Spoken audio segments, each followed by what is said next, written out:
Reddy Harshavardhan Reddy sir గారికి మా సమగ్ర శిక్ష వరంగల్ హన్మకొండ జిల్లాల పక్షాన స్వాగతం సుస్వాగతం. ఎస్ఎస్ఎఫ్ ఉద్యోగుల ఐక్యత, ఎస్ఎస్ఎఫ్ ఉద్యోగుల ఐక్యత, ఎస్ఎస్ఎఫ్ ఉద్యోగుల ఐక్యత.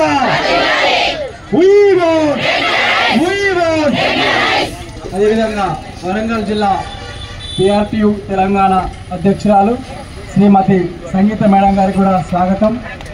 వరంగల్ హన్మకొండ జిల్లా కార్యవర్గ సభ్యులకి అందరికి కూడా PRTU తెలంగాణ ప్రాథమిక సభ్యులకు అందరికీ పేరు పేరున స్వాగత శుభాకాంక్షలు తెలియజేస్తూ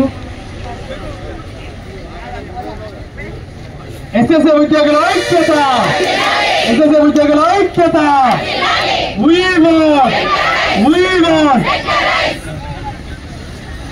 మీరు సార్ మేము ఒక 2 నిమిషాలు మా బాధ మా కుటుంబ సభ్యులు సార్ మీరు ఏదైతే అధికారంలో లేక ముందుకు ఇప్పుడు ఎన్నిసార్లు అయినా కూడా మీ యొక్క ఓపిక నశించకుండా ఒక గమ్యాన్ని ఒక లక్ష్యాన్ని ఎంచుకున్నప్పుడు ఏ విధంగానైతే మీరు పోరాడతారో మీ పోరాట పట్ల మా అందరికీ తెలుసా.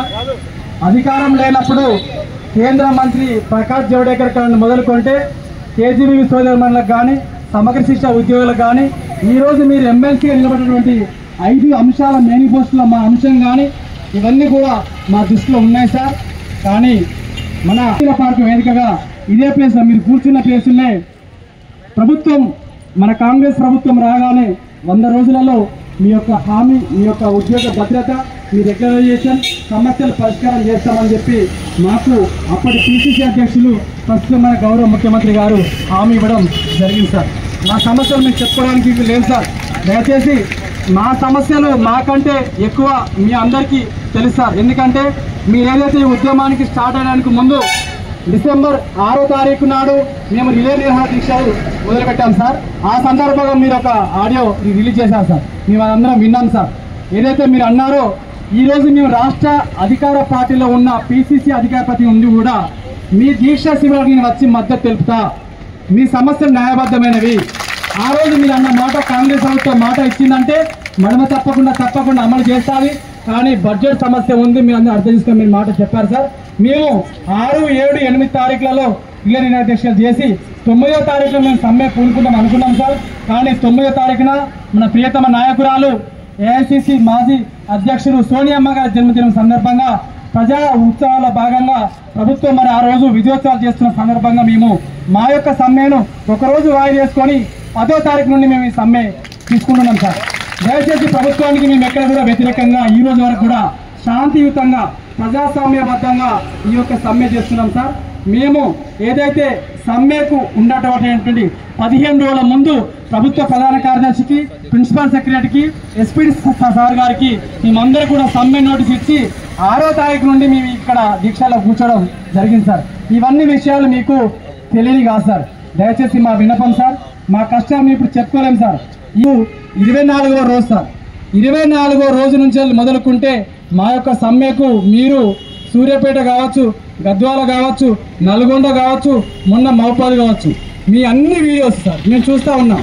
దయచేసి మా ఆలోచన, మా ఆవేదన 7,500 జీతం నుంచి మొదలుకుంటే 31,250 వరకు మేము ఉన్నాం సార్. కానీ మేము చేస్తున్న సర్వీసు 20 సంవత్సరాల సర్వీస్ సార్. అంటే మాకు సంవత్సరానికి 1,000 రూపాయల జీతం పెంచినా కూడా ఈరోజు 20 సంవత్సరాలు ఇంటూ 31,000 అయితే 60 నుంచి 70,000 జీతం కావాలి సార్. దయచేసి మేము నయవంచన కాబడ్డాం. ఇంకొక మాట ఏమంటా ఉన్నారు అంటే ఆకలి అయినప్పుడు అన్నం పెడితే దానికి తిన్నందుకు అర్థం ఉంటుంది సార్. ఎస్, బడ్జెట్ లేదు, నాన్ ఫైనాన్స్ విషయాలు ఈరోజు మేము సహకారం చేస్తామంటాం సార్. బడ్జెట్ లేనప్పుడు మేము ఈరోజు ఇక్కడ కూర్చున్నాం సార్. దయచేసి మీరు PCC అధికార ప్రతినిధిగా ఉన్నారు సార్. మీ మాట ముఖ్యమంత్రి గారు, మీ చనువు మా అందరికీ తెలుసు సార్.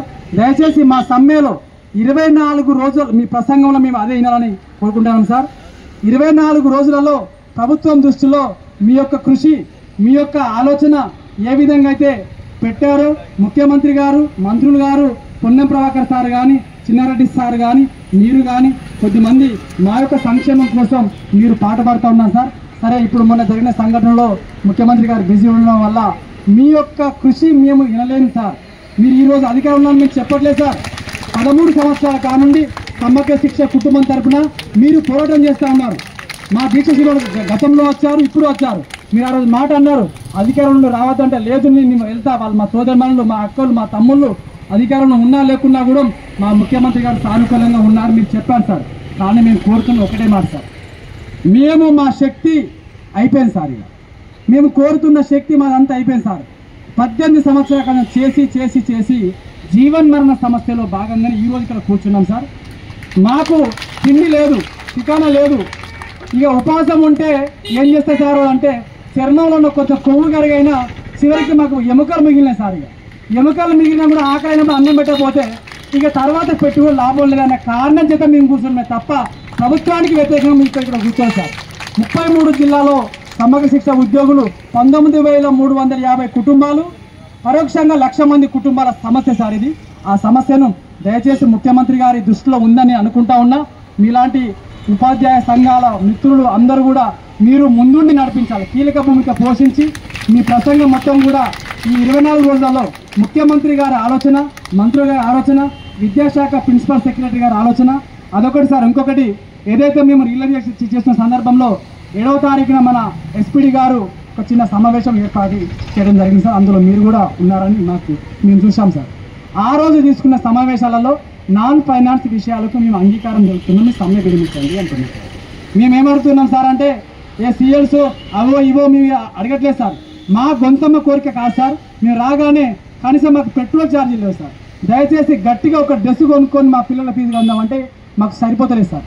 మాకు ఉద్యోగ పద్ధతితో పాటుగా రెగ్యులరైజేషన్ సాంకేతిక సమస్యలు వస్తే మీరు ఎప్పుడైతే రెగ్యులేషన్ చేస్తారో ఆ మాట వినిపించి మాకు ఒక లిఖితపూర్వక హామీ, మీ బడ్జెట్ 6 నెలలకు వస్తుందా, 3 నెలలకు వస్తుందా, సంవత్సరానికి వస్తుందా, మాకు ఆ ఓపిక ఉంది, మీ నమ్మకం ఉంది, పూర్తి విశ్వాసం మాకుంది.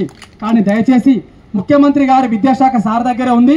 దయచేసి మా విద్యాశాఖ మంత్రి సార్ గారే కాబట్టి మీ ద్వారా ఈ మీడియా ముఖం కానీ మా హన్మకొండ వరంగల్ ఏకశీల పార్కు వేదికగా ఈరోజు సాయంత్రం ముఖ్యమంత్రి గారి దగ్గరికి మీరు చొరవ తీసుకొని ఎప్పుడు మాకు లిఖితపూర్వకంగా ముఖ్యమంత్రి గారి మాటే మాకు శిరోధైర్యం సార్. అప్పుడు అధ్యక్షుని హోదాలో ఇచ్చాడు, ఇప్పుడు ముఖ్యమంత్రి గారి హోదాలో మీకు సంవత్సరం తర్వాతనో 6 నెలల తర్వాతనో మీకు ఏం చేస్తామో చెప్తే నాన్ ఫైనాన్స్ విషయాలు వెంటనే కల్పించి మాకు ముఖ్యమంత్రి గారి మాట కోసం మేము వెయిట్ చేస్తున్నాం సార్. మీరు మొన్న మీకు మీడియా ముఖంగా మీరు ఒక మాట చూశారు, మా వెనుక సార్ ఏ సంఘం లేదు, ఏ ప్రజా సంఘాలు లేవు, ఏ రాజకీయ పక్షాలు లేదు. మేము ఇక్కడ కూర్చుంటే వాళ్ళు వస్తే మేము వద్దలేము సార్. ఒక అధికార ప్రతిపక్ష నాయకులు వస్తే మేము వద్ద స్థాయి మాది కాదు. కానీ కొద్దిమంది దీన్ని అపార్థం చేసుకున్నాను సార్. మాది చిన్న స్థాయి సార్. కాబట్టి ఏ రాజకీయ ప్రజా సంఘ సామాజిక సంఘాలు, బీసీ సంఘాలు కానీ ఉపాధ్యాయ సంఘాలు కానీ వస్తే మేము వద్దాం సార్, లేకపోతే మేము రమ్మనం. మిమ్మల్ని మేము పూర్తిగా నమ్మినాం సార్. దయచేసి మా గోస, మా జీతాలు, మా సమస్యలు మాకంటే ఎక్కువ మీకే తెలుసు సార్. మీరు యొక్క చెప్పదలుచుకోలే. 24 రోజులలో అధికార పార్టీలో కానీ ప్రభుత్వంలో కానీ జరుగుతున్న పరిణామాలు మా ఉపాధ్యాయ సంఘాలతో పాటుగా మా సమగ్ర శిక్ష కుటుంబాలకు తెలియపరచాలని కోరుకుంటున్నా సార్. మీరు కూర్చున్న సంగీత మేడం కావచ్చు, శ్రీనివాస్ రెడ్డి సార్ కావచ్చు, మాకున్న అందరుగా సార్ చాలా మద్దతుగా మాకు ఇంతకుముందు వచ్చారు, ఇప్పుడు కూడా వచ్చారు సార్. దయచేసి మా విన్నపాన్ని ప్రభుత్వం దృష్టికి తీసుకెళ్లి మా సమస్యకు పరిష్కారం దిశగా ఇప్పటికి 24 రోజులు సార్, 6 రోజులు అయితే 1 మాసం గడుస్తుంది. దయచేసి మా విన్నపాలు ప్రభుత్వానికి తెలియపరచాలని కోరుకుంటూ మీరు ఇక్కడికి వచ్చినటువంటి నేను చూస్తున్నాను సార్, మీ స్టేట్మెంట్ చూస్తున్నా, మీరు